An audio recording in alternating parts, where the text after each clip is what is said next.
Here we go, everyone. Alright, so this is a little pine box that I got at a thrift store, and I decided to alter the crap out of it.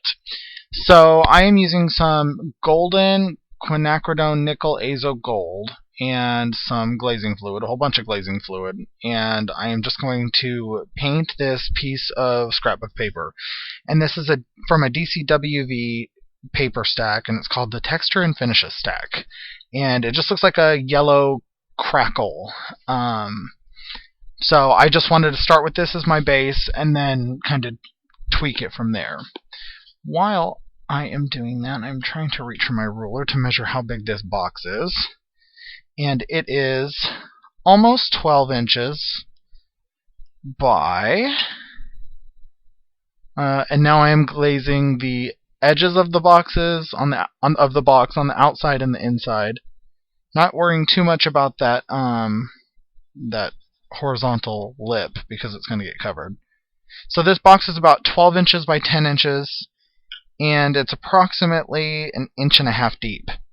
So, and did I mention? I did not mention because I'm just starting this video. Hello.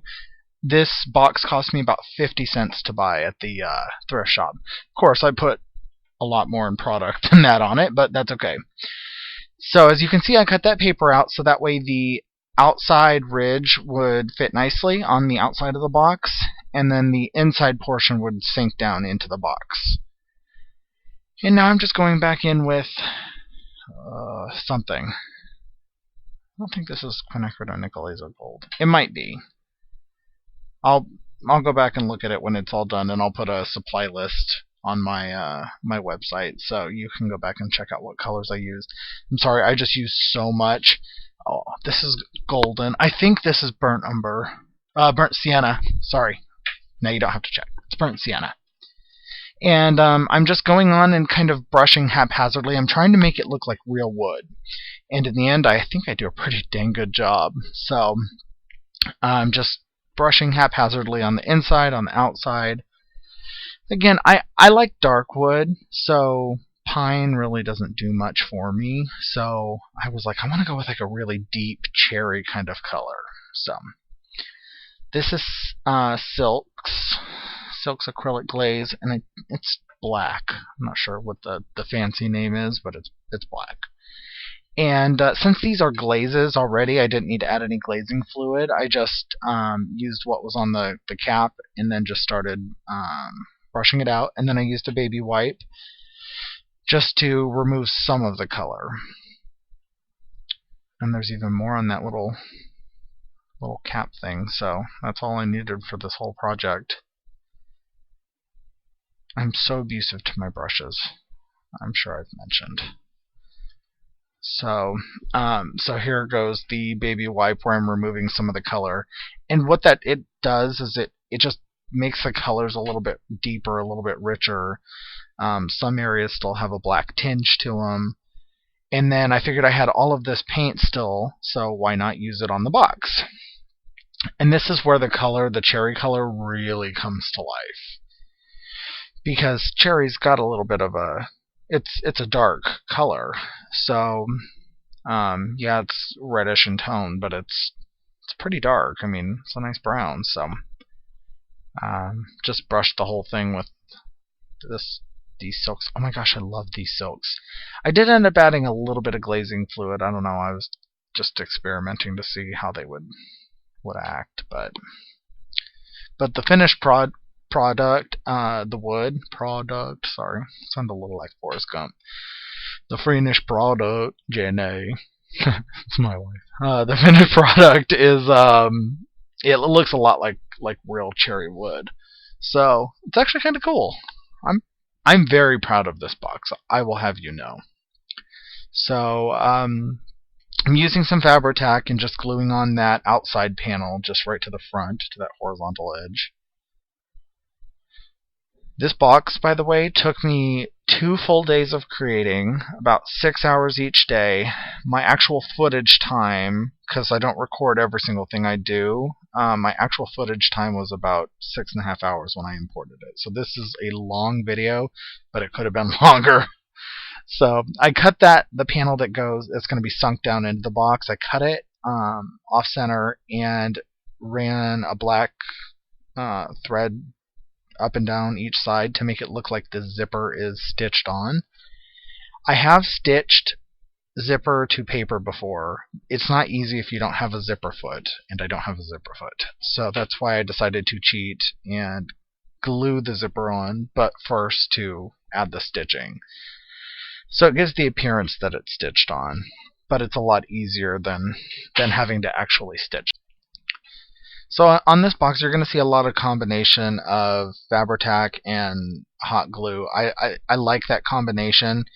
I kind of think in my head it's kind of like to have and to hold. The hot glue is to have. It lets me have an instant bond, and the Fabri-Tac is to hold. It gives me a permanent bond. So usually when I use hot glue, I'll use Fabri-Tac as well to give me that permanent bond.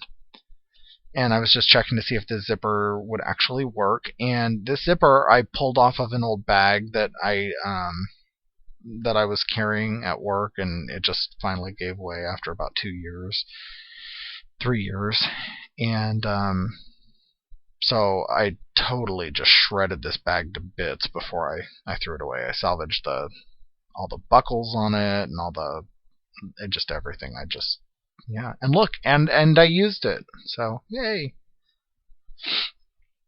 And then just cutting the excess zipper off, and I'll save that and then maybe make little like zipper roses or something out of it. I don't know. Or I won't ever use it and I'll just have to throw it away. I don't know.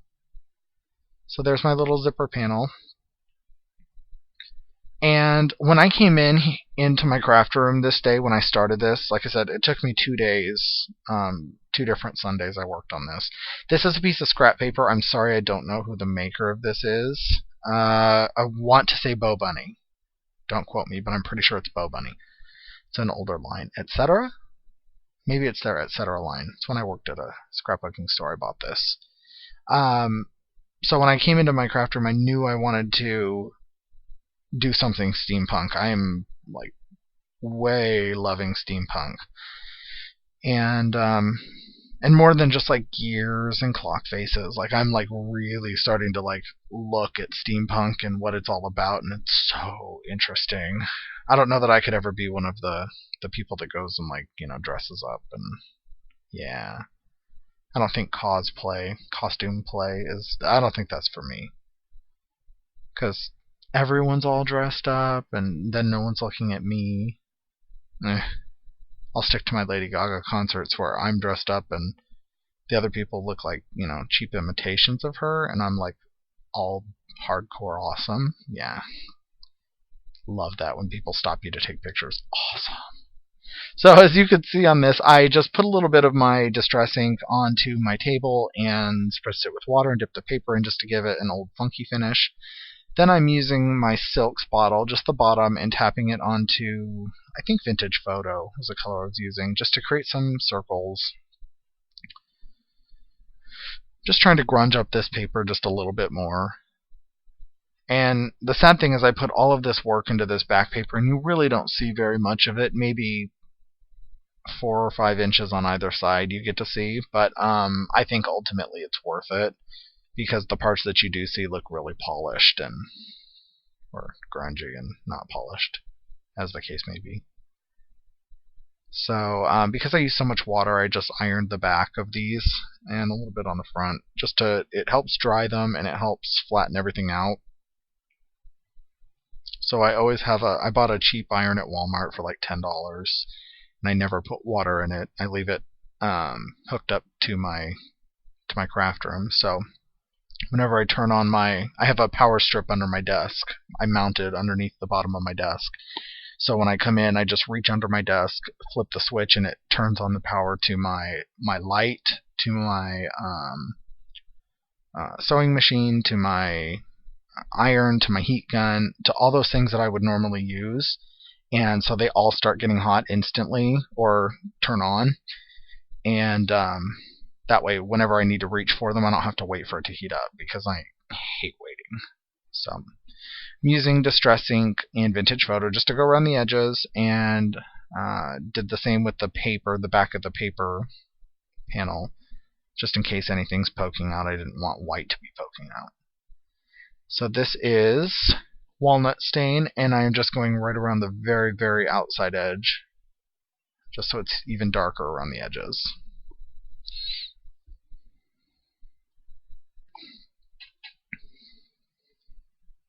And then at some point I'm going to end up gluing stuff down. Oh, well, yeah, first I'll do this.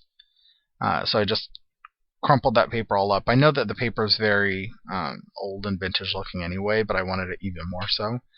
So I took the walnut stain distress ink, ran it over those crumply parts, and then sprayed it with water, and then ironing on the back side. Then I hit it a little bit on the front. And I also sprayed, I missed the part where I was spraying, but you can see how it's kind of shimmery. I sprayed Cappuccino Perfect Pearls to blend everything. I think I did that in lieu of water, just to make it, give it a little bit of a sparkle.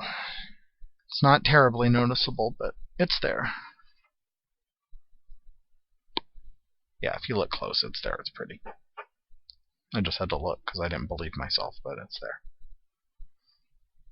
And I got a couple torn spots when I crumpled the paper up because I had just abused the fiber so much, and I was fine with that because I was going for that vintage look anyway. So then I just used some Aleene's. Aleene's is good for paper to paper. I wouldn't waste Fabri-Tac or something like that. I'm very picky about my glue. That's kind of the one thing I'm snobby about, is glue. And I don't understand why people use gel medium. I just don't understand. It's so expensive. I just can't justify using gel medium when there's other types of glue that are cheaper. I don't know. It hurts me when I see other people do it. It's like, stop it! That's not glue. I mean, it works as a glue, but it's so expensive. So anyway, paper to paper, using some Aleene's, and I'm sorry this video is so long. I know it's about a half an hour long, but yeah, like I said, it was almost 6 hours when I started it. So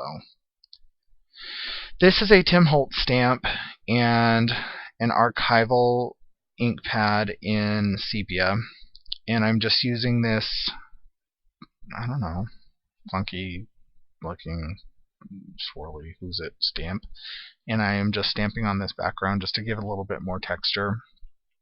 And I thought at this point it kind of started looking like old wallpaper from an old hotel room. Then I did the same on the left panel. Then when it was all dry, I sprinkled the whole thing with baby powder because it was very sticky. Everything was sticky. So I sprinkled the whole thing with baby powder, and then it kind of sunk into the like fabric of the zipper, and that's okay. I ended up getting most of it out. I just used a paintbrush.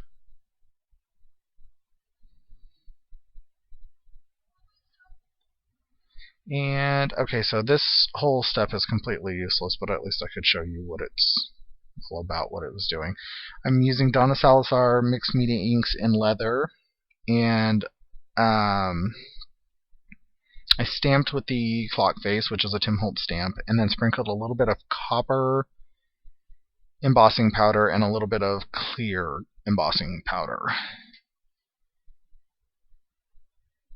And then I went and heated it up, and I end up covering it up, which is why I don't bother showing you. So this is a piece of canvas from Michaels, and I got this a long time ago. It was in their like $1.50 bins, and it's really cool because it's got this black pattern which acts as a resist if you use inks. But I hadn't used it, and I'm like, oh, I want to use this. So I decided to go with gold, and I'm using Artist Loft Gold, Old Gold, I think, acrylic paint, because acrylic is kind of translucent. It covers up some of the design, but you'll see in a minute. I'm going to go back in with a baby wipe and remove some of that excess color.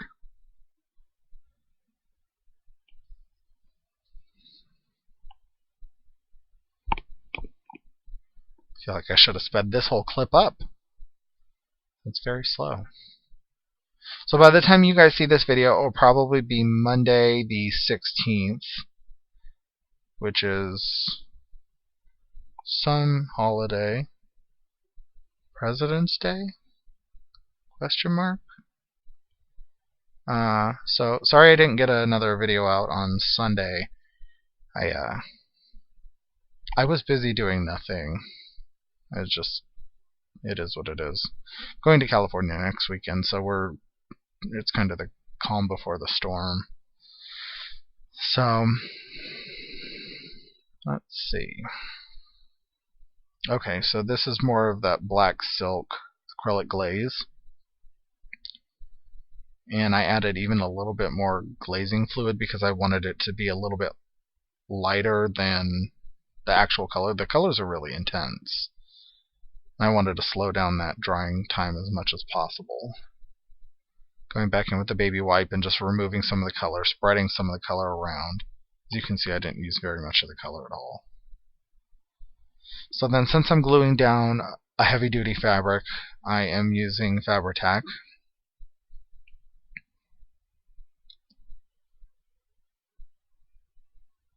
The nice thing about Fabri-Tac is it gives you some wiggle room, so if you mess up, it's okay.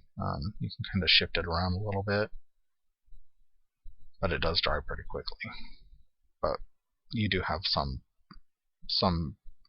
free time. This is foam adhesive, and what this actually is, it's not double-sided foam adhesive. This is actually like window sealing foam. Not sealing, but S-E-A-L-I-N-G, so to seal your windows. So, like weather stripping, kind of. It's from the dollar store. I found it there, and it's super thick. It's like twice the thickness of the 3M foam tape. And I wanted this, the paper panel that I made with the zipper, I wanted it to stick up pretty far, so I used 2 layers of this stuff to pop it up. And since only one side is sticky, the other side is foam, I just used, I think, some Fabri-Tac and some hot glue to glue it all together. But since one side is sticky and the other isn't, I stick one side down and then stick the sticky side of the other one down to the other piece of foam, and then just add the glue to the back of the foam. I think that makes sense. Hopefully it made sense. So then I am looking at how it's looking, how I'm going to curl it all back, and so while it's not all down, I wanted to get this paper curled up pretty well. Since it's 2 layers of paper and then glue on in the middle, it was a little tricky to fold up. So, just checking everything, making sure everything works.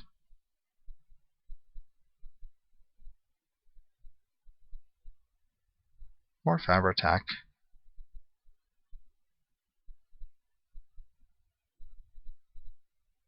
So I hope you guys like this piece. I am actually going to put this piece up for sale on my website. If it's not on my website, it'll be on Etsy, but I'm pretty sure I can get it posted on my website. So I love this piece, and I had a really hard time thinking about getting rid of it, but I need to get better about letting stuff go. So if you're interested, go check out the website. And right now I'm just using my Vagabond, my Tim Holtz Vagabond by Sizzix, to die cut a whole bunch of different dies. I used the Tim Holtz weathered clock die with some black paper. I used the Donna Salazar Sprightly Sprockets by Spellbinders. And I used just some little Sizzlets by Sizzix. I used some of those dies. They look like just like foliage. And I die cut the baby wipes that I used to clean up the nickel azo gold at the beginning. And they're really cool. They're very delicate because they're baby wipes, but they match the project perfectly because I used the paint on this project, and yeah, no waste. That's cool. And there's the Donna Salazar dies. I love those dies. They're very intricate. Okay, so this is a Tim Holtz vial, and it's got a little cork. So at first I'm like, yeah, let's pour it in using my hand. That's a good idea. So, and this is glass glitter, copper glass glitter. And this stuff scares me because it's little shards of glass. So I have this little funnel that I keep in my craft room, and it's from IKEA. And of course it gets stuck like as soon as I use it. So I just used the end of a paintbrush to jam it all through the spout. And that worked.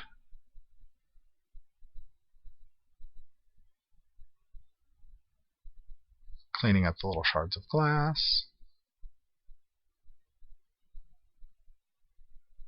I guess I could cut that out. Sorry about it.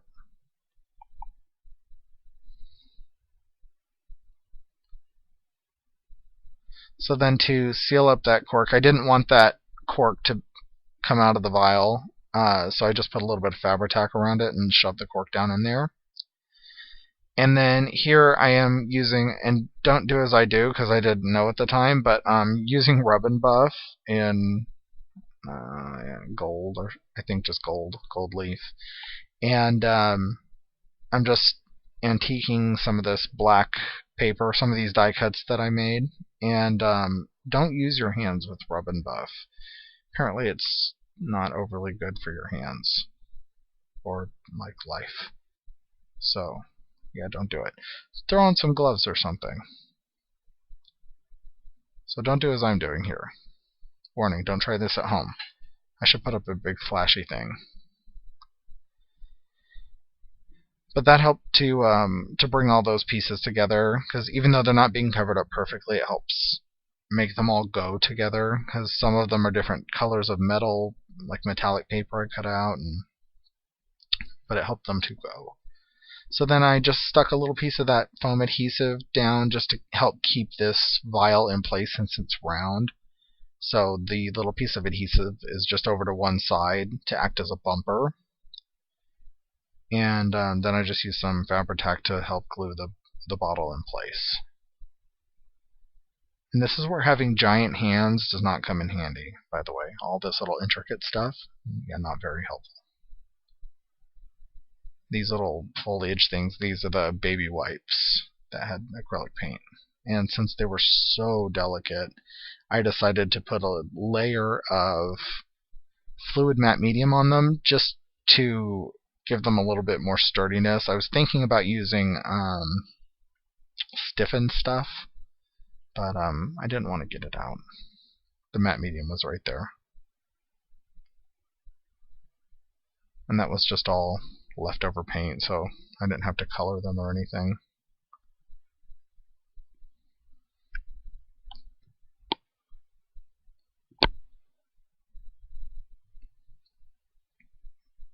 So I think I mentioned in my last video how obsessed I am with Sia right now. My wife is going to kill me because that's all I listen to for the last week. That's all I've listened to. I can't help it. I'm kind of obsessive. And then I get over stuff and then I move on to something else. But then I always go back to it and then she gets mad. So she's sitting here listening to me. It's late. It's like 9 o'clock. That's really late for me.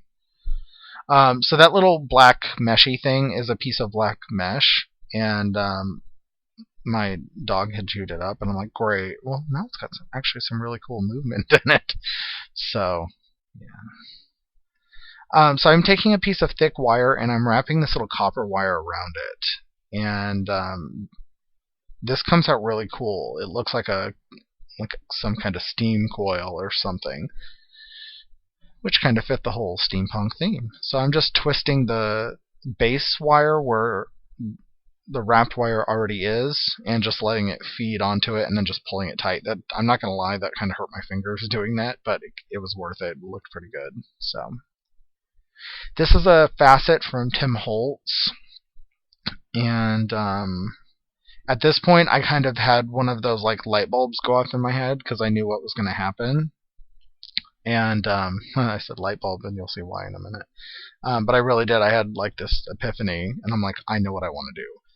So I grabbed this facet, and look, yep, I have a little tea light I wanted to use on this project. So one of the things I was watching on YouTube about steampunk was this guy talking about costumes, and how steampunk is more than just putting a gear on it, and how things are supposed to look like they work for a reason, but you're not really sure how they work, but that they have a purpose. So it's not just throw a couple gears on and there you go. So I decided that the little bottle with the crystal shards on it would be my power source, and then this wire would go down to what I'm creating right now and actually power it. So that was the whole thought process behind this. So I scuffed up the facet, and so then it had this cloudy appearance, which was cool. And then I took some alcohol ink, and I don't know what colors. I think I used butterscotch and some other color, caramel. I just wanted an amber kind of color to this to give it a really warm glow. I love alcohol inks. I need to use these more. And as you can see, I'm adding more alcohol inks, and I'm just letting it disperse on its own at this point. I didn't like the stippled pattern that the felt gave it. See? Look at that. So that was my whole concept. So then I cut out a whole bunch of these little circles, these little rings, and these are just foam, fun foam, and I just made a whole bunch of them approximately the same size, cut them out by hand, and then stacked them up. I think I stacked about 10 of them. I wanted to create this little tunnel, but something that would act as a stand for the facet. And this is aluminum foil tape by Ranger, and it was perfect for this. It just edged it nicely. I kind of wish I'd used alcohol ink to give it a different color other than silver. Like, looking back, I'm like, duh. But I think the silver actually kind of makes it pop. So, and then I just used a bone folder to push it all down flat. And believe it or not, we're getting to the end of the video. If you've made it this far, you're a champ. So, oh, and I just did something to my computer.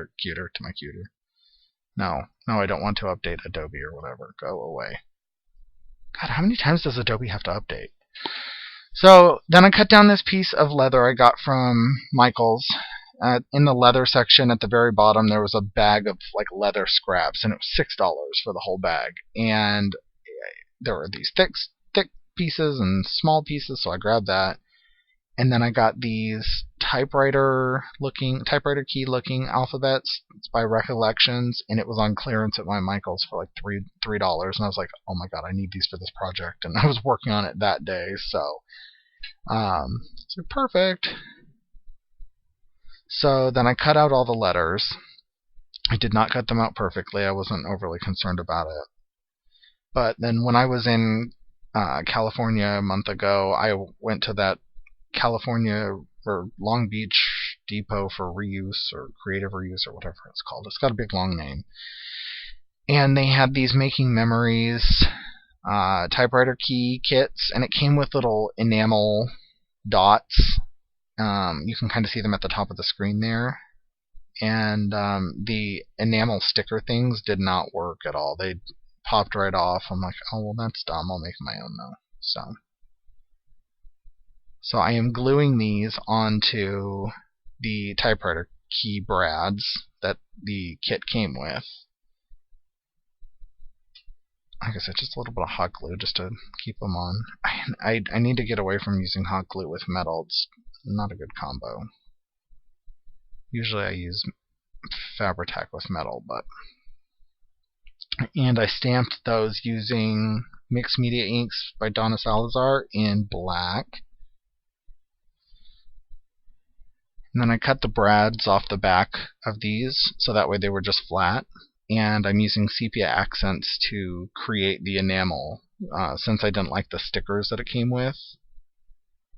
And I just put them on the lid to one of my containers so I could put them up high and not bump them, because I'm a klutz. These are some flowers from the fabulous Kelly Merton. She sent these to me. They're Wild Orchid Crafts flowers. And I am using gold Heidi Swap color shine spray, and that gold is so powerful it pretty much takes over any other color. So I'm gluing down a magnet right here, that little silver who's it's a magnet in the bottom right corner. As you can see, I'm covering up that embossed clock face I put there. I was going to put this light thing in the left corner, but it felt too large and too heavy to put it there, so that's why I switched it to the other corner. I was like, I did not want to cover up that clock face, but it needed to be. Then I'm gluing down this wrapped wire thing. And then I glued another magnet to the bottom of my little light, so that way it's removable. You can switch the battery out, you can turn it on and off, and not have to worry about wasting the battery. So that was pretty ingenious, even if I do say so myself. So then I just grabbed a couple more pieces out of my kind of junk bin, and some of these are just like that washer thing is a washer or a nut I found somewhere. I find lots of nuts, or they seem to find me, don't they? So there's a key, and these are some buttons I found at a dollar store with my best friend. And we found these, and I was like, hey, those are great. And they say New York and Paris and something else. But I'm just using a little bit of rub and buff just to give them a gold tinge. And you'd never know they were dollar store buttons. This little thing I'm doing right here, that's a like computer piece or something. I got it at that Long Beach Depot thing in California. This is a spark plug. I'm doing the same thing with the spark plug.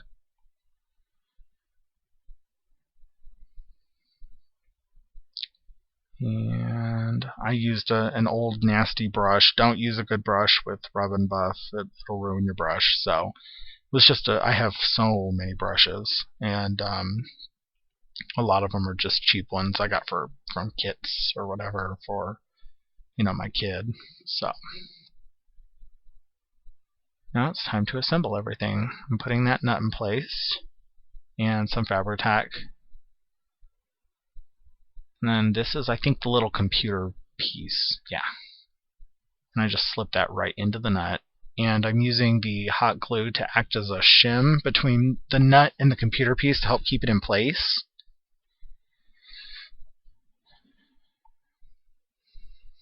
And next up is the spark plug. And the spark plug fit perfectly into that little computer piece. I was like, really? That never happens for me.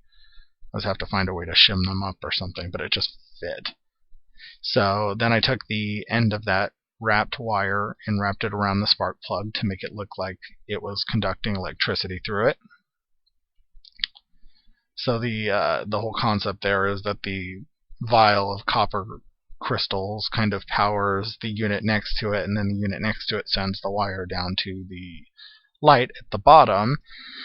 So that's kind of the whole deal. I wish I'd kind of connected the wire to the vial. You know what? Use your imagination. Steampunks pretend. Okay? I'm just going to throw it out there. So, let's see. I'm doing something off screen, and I hate it when I do that.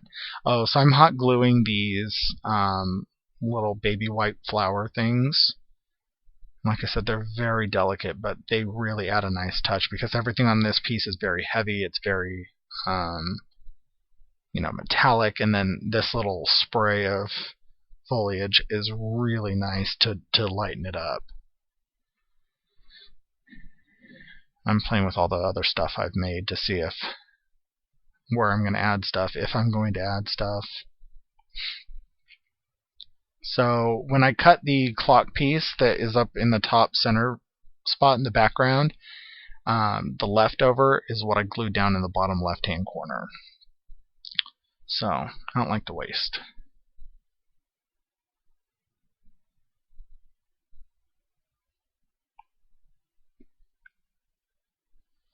Let's see. Alright, so I glued down a key from Michael's, and there's where I'm getting rid of that white. So I just used a little bit of water and a brush just to make the baby powder disappear. So, but it was really sticky before, so I had to do something about that. And let's see, so gluing down the key and a little bit, some flowers, I think. Yeah, flowers. Possibly some other stuff, some buttons. let's see. I think I'm just adding a little bit of black ink. I want to say it's the Donna Salazar Mixed Media Inks in black. I'm just using a baby wipe and tapping it right onto the ink pad and just going around the outside. I just felt like the outside needed to be a little bit darker. And finally cutting all the wires and everything off of the flowers and gluing down some more buttons, just tucking stuff here and there. Another little piece of a cog I didn't use. And a little button there.